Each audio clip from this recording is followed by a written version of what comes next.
Hi everybody, I'm Bree the Plant Lady, checking in with another segment of my weekly garden tour, filmed here in my North Carolina garden, Zone 7, on the 10th day of October.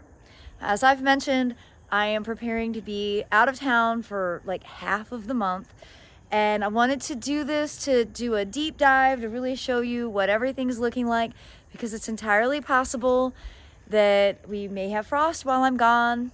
Maybe not, but you know, gotta be realistic. And so I'm kind of counting this as the main evaluation of the summer gardens. So without further ado, let me turn this camera around. Well, the back patio foodscapes. Overall, I'm really happy with all of it. Everything gets a little bit untidy at this stage, but I try to overlook that. Of course, powdery mildew is setting in on the zinnias, and they're kind of a floppy mess. I don't know why the zinnias can't ever just grow back there. They have to grow right along the edge, but that's what they do. The dahlias here have been outstanding, and these have been perennial. I'm not going to pull them out of the ground. I'm just going to leave them. Basically, I'll cut them down and I'll add some ground aged leaves to overtop to make sure they get a little insulation.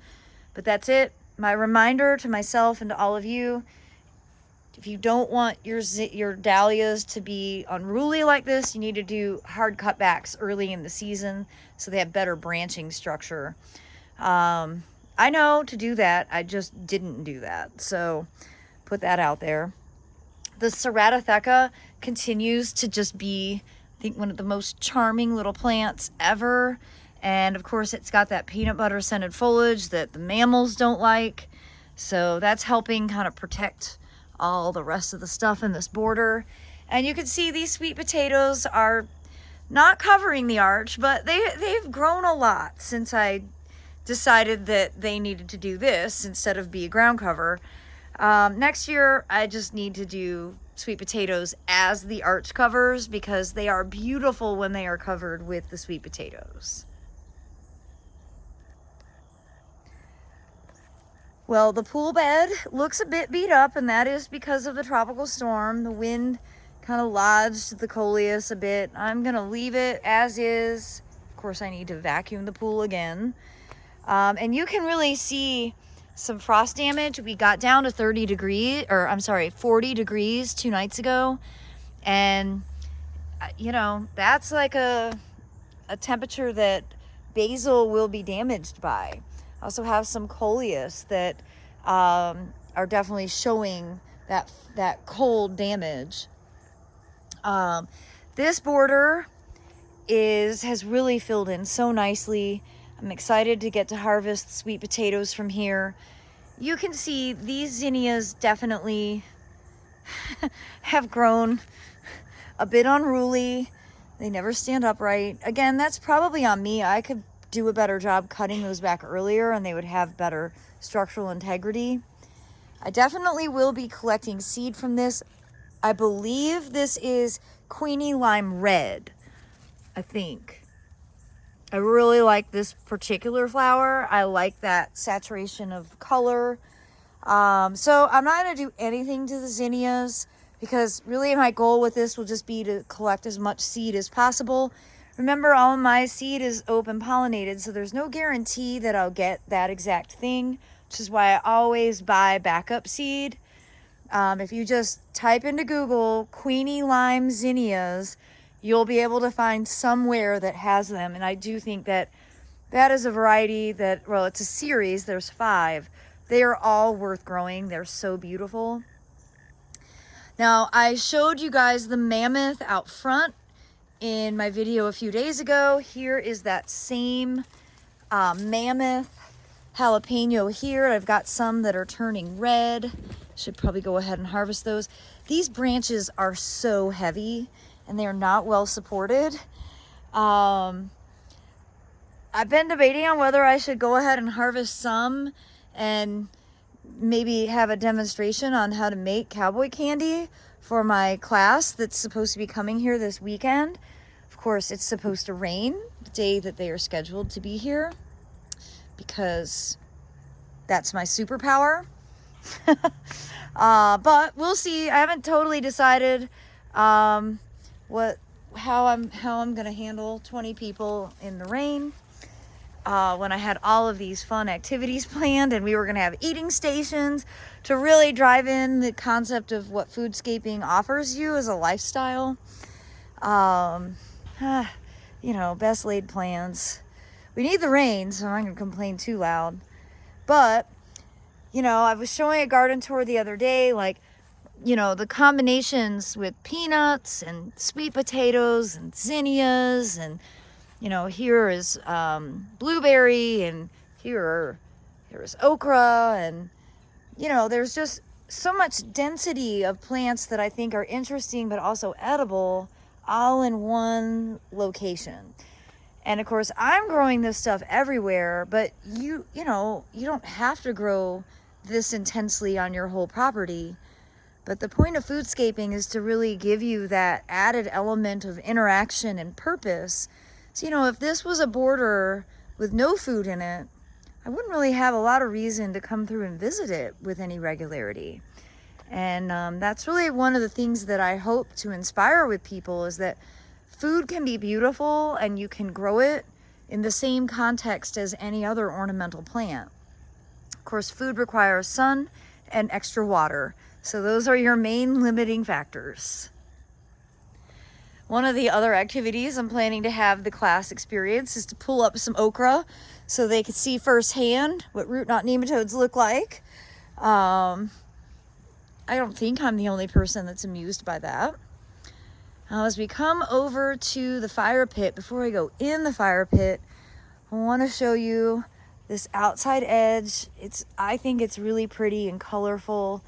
You know, the Kufia has really gotten up to size, and that's actually proven to be hardy as a result of being bottle wall adjacent, where these bottle walls actually retain heat and provide about a 5-degree microclimate in soil temperature, which helps you overwinter things that are marginally hardy. Of course, we've got oregano at the base of that, and lots of coleus and plectranthus. I really am impressed now with this salvia. This is kind of one of those sort of old-fashioned bedding annuals, and it didn't look great all summer, but it's blooming now, and it's really adding a nice pop of color. Obviously an okra that I missed in harvesting, so I'll leave that. And you know, this border has changed a lot, because this used to be a huge hedge of blueberries, and I'm losing all of my blueberries now. I think because the pH has risen as a result of high water table, and I've really only got 2 left in this border, and this one was perfectly healthy a year ago, and you can see now it's also showing iron deficiency. So this plant will probably die next year. And I think maybe the easier solution is for me to keep blueberries in containers. And the great thing with that is there's all these varieties from Bushel and Berry that are ideal container plants. I mean, that's been in that pot 2 years. These are smaller. They do produce delicious fruit. They generally hold on to their foliage longer, and it's just much easier to control pH in a pot than it is in the ground. So I'm not going to give up entirely on blueberries, but I don't have the same confidence level that I had 5 years ago when I had 12 of the most beautiful blueberry bushes surrounding this fire pit that most have basically disappeared at this point. Now the succulents, this is their time to shine. Look at that color saturation. The kalanchoes are so beautiful. The echeveria. And of course, all of these are tender. These will all go into the heated shed and under the house in the crawl space with grow lights for the winter season, and they will stay completely dry. I don't water them at all. I've been doing that now for more than a decade, and you know, the plants absolutely don't mind that treatment in any context. So if you're wanting to grow succulents and overwinter them, just hands off is really the best advice. Don't get tempted in January to water them. My trick is I put them on high high shelves that I can't reach, and then I'm not tempted. Now, all of these containers are looking great. I mean, you can see the workhorses really are coleus and the sweet potatoes. And if you're going to grow a sweet potato, why not grow one that you can also bring inside and eat? It just doesn't make sense to me to grow an ornamental sweet potato when it takes exactly the same effort to grow the Treasure Island, and you get to actually have something to enjoy in your kitchen. Well, this broccoli is doing really well. Of course, nothing is heading, but for some reason, this one has not been as under attack as some of the others that I will show you in an upcoming video. And this Mangave, Spotty Dotty, I've got 2 flower stalks. This one just came up, and that one was the original. And you can see now the flowers. It's just so big. It's really quite crazy. You can see those lily flowers. You can see how it's in the Liliaceae family. And yeah, it's so heavy that it's just like pulling itself over. Oh, look it. There's a cute little lizard in there too. So this will be interesting. You know, once they flower, they die. So that's one less Mangave that I'll have to overwinter. I'll definitely be bringing in the Balbinis though. I love these. I really appreciate how frequently they bloom, how low maintenance they are.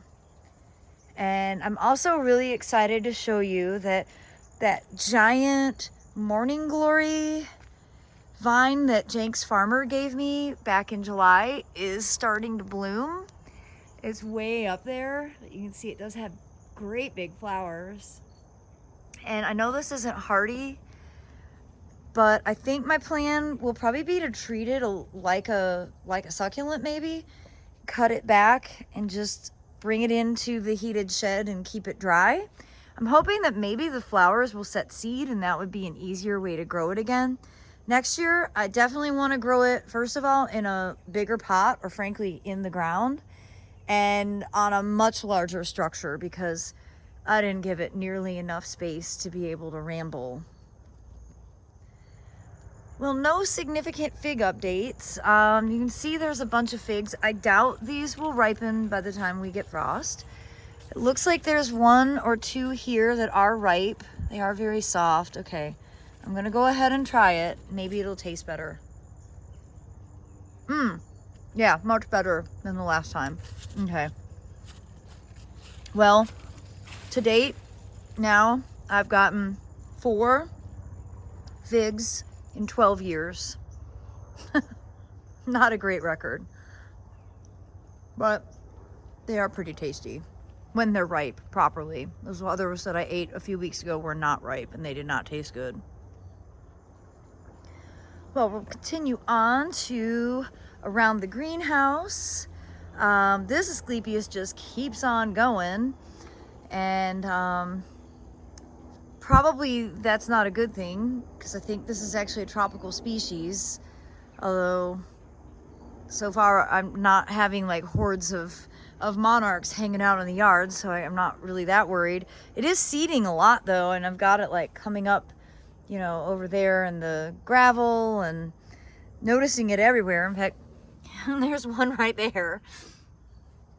So it'd be great if we did have some more monarch caterpillars, because there's plenty of foliage for them to eat. Can see this ginger relative. Oh, look, there's another lizard. They're so cute. It's definitely yellow, really needs some fertilizer. It's gonna get pulled out of that pot and overwintered in the heated shed. And I think that'll help green it up. Now, this hardy gourd relative is starting to bloom. I was hoping I was gonna get some fruit. I think it's Chayoga squash. I don't see any fruit yet, which is disappointing, because I do like eating it. It's doing a great job covering the greenhouse though, and it's not the prettiest, but I do still have some cucumbers, which I think cucumbers in October feel really special. And actually I have a nice like fresh ones starting to grow here. You know, and I was going to tear out the vines the other day, and I could definitely tear out that section of it. But I'm thrilled to have a couple of cucumbers still, and actually I've been harvesting a lot of tomatoes. There's some peppers that are out here. I am excited to get all this stuff cleaned up when I return in November and get it planted for the cool season. And you can see the cool season veggies that Aiden and I planted last month are doing great under this cover. And I really think this is making a world of difference for the cabbage worms. I haven't been very dedicated BT applier lately, and all of these plants look awesome. Now, in contrast, the plants, these are cauliflower that are outside of it, not so much. You can see these two are ridiculously tiny. And these are finally starting to get some size, but they've really been eaten pretty severely. You can see, like, you know, it's just like lacy foliage. So I do think that having that remay over it is a really good decision. Now I wanted to show you this zinnia because this self-seeded, but it didn't grow until much later. It started growing like the middle of July. And you can see it doesn't have any powdery mildew. Look at how perfect this zinnia is. And this is one of the things that I really want to be conscientious of either succession planting your zinnias or waiting until mid to late July so that you have zinnia plants that actually look happy and healthy at this time of year.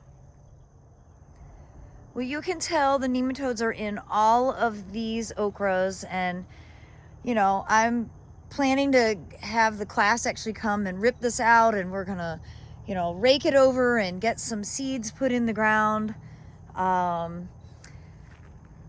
It's the time. I've gotten a lot of okra off of these plants, and though I wish I could live somewhere where I could grow okra year round, that is not my reality. But it'll be great to get this bed cleaned up and replanted. And I'm very excited to show you that the hardy citrus is covered in fruit. And, you know, I don't usually harvest this until December. And it is quite bitter. But I'm really pleased to see all of these fruits on the plant. I'm going to have to look at last year's videos where I got a firm identification. It's a complex hybrid. I got it from the Ralston Arboretum, and it does set fruit very reliably every single year. I think it's like part grapefruit, part lemon. Yeah, I think that's the hybrid of it, but I'll get the name. Not necessarily the best for eating, but you can certainly make some stuff out of it, you know.